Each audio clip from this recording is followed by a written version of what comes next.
see why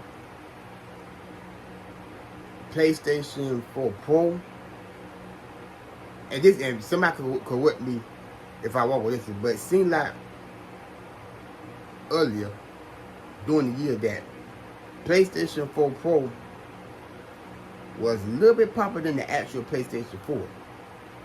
Now y'all correct me if I'm wrong, but that would seem like to me. But now I see why. At least with because I actually experienced both. When I had the PlayStation 4 Pro, I did not have to worry about whether a game was going to download my system or not, because it was a good size. They had a lot more storage for me to play a variety of games.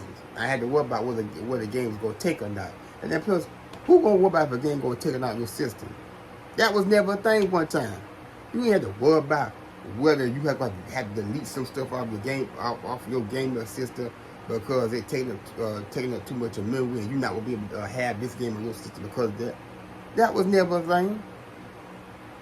So this is where a part of my mindset of thinking about PlayStation back from the early 2000s came in. Cause I even thinking about it was adding games like it was. I can't say this. I want to add games like I'm going crazy left and right, but add games I want to put on my system and want to play for a period of time, or whether basically like other games I play, I could add them on there without no problem. But that's not the case eventually. Eventually, that's not going to be the case. I learned that storage is going to, if you ain't got enough memory or no storage, then you got to cut back on your memory on the other games you already play, which I don't like. You got to delete some videos or other things you may have downloaded on the PlayStation app, because you don't always have to download game in the PlayStation. You can download other stuff too, like Pluto, Netflix, and all the other things. So if your PlayStation and because I experienced this with the PlayStation 4 recently, if you ain't got enough data or storage on your PlayStation and you wrapping up games and you eventually come across the point where your PlayStation is taking up not PlayStation, but your game is taking up a little bit of data and storage, and you may have to cut back on some things a little bit, you get to that point. No, that's not gonna work.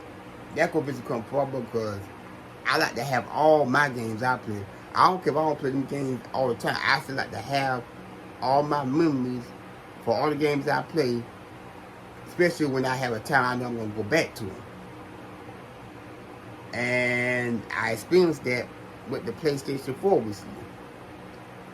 So I'm learning to made it to me. This is me. This is my experience. I'm learning with today's PlayStation. I'm learning a very huge difference between today's PlayStation and PlayStation from back in the other days. You didn't have to worry about data, storage, whether a game was going to take apart your storage, because that was never a thing. At least for me, it was never a thing, because I never had to worry about that. But now, with the gaming system today, I realize it now. Now that's going to be something I have to worry about, because I'm slowly collecting all these games I want to play on my gaming system, and and my storage and stuff is being, it's going to cut back. I'm going to have to delete something. I don't want to do that, because I literally want to keep everything that I have done, whether it be the gaming or video or whatever I got on my PlayStation. I want to keep it. I don't want to have to delete nothing. No screenshot of my video games or nothing. I don't want to delete nothing. I want to keep everything. But that's not going to be the case if your storage gets too full. And I'm learning that. I recently realized that and learned that with the PlayStation 4 recently.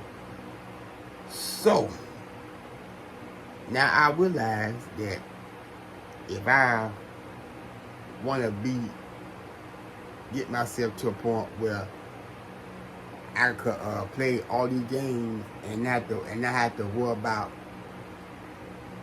storage problem or data problem.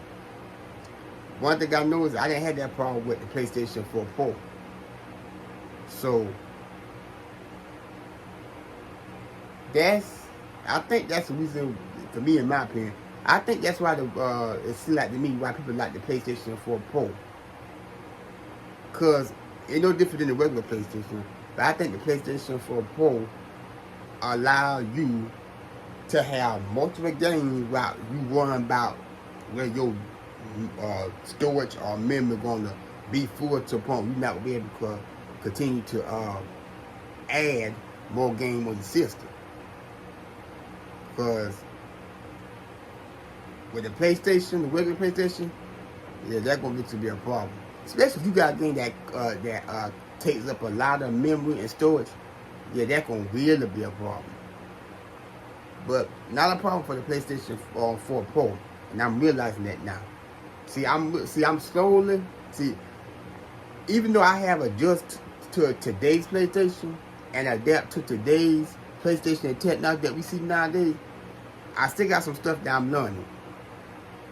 And that right there is one of them. So there is a little bit of dilemma right there. Because I'm sitting here I'm adding a lot. Ain't like I add games every day. I only add games that I know I'm truly going to play and I'm truly going to go back to, even if I take a break from it. But no, some games you can add on, they take up a lot of memory, and it's not going to work. But yeah, that's why we should learn about the PlayStation 4 and the PlayStation 4 Pro. And basically, the evolution of PlayStation in general. I'm like, it's amazing to me how some stuff you never had to worry about before, you all something got to worry about now. And adding too much again on your system is one of them, depending on which version of the PlayStation you got today. If you got the PlayStation 4 Pro, you good. If you got the PS5 Pro, you good.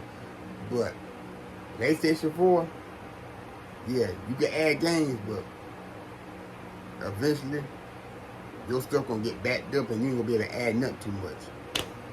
But yeah, that's just my rant about that. Let me know what you think. Thumbs up if you actually doing this little rant, and I'll see you all later.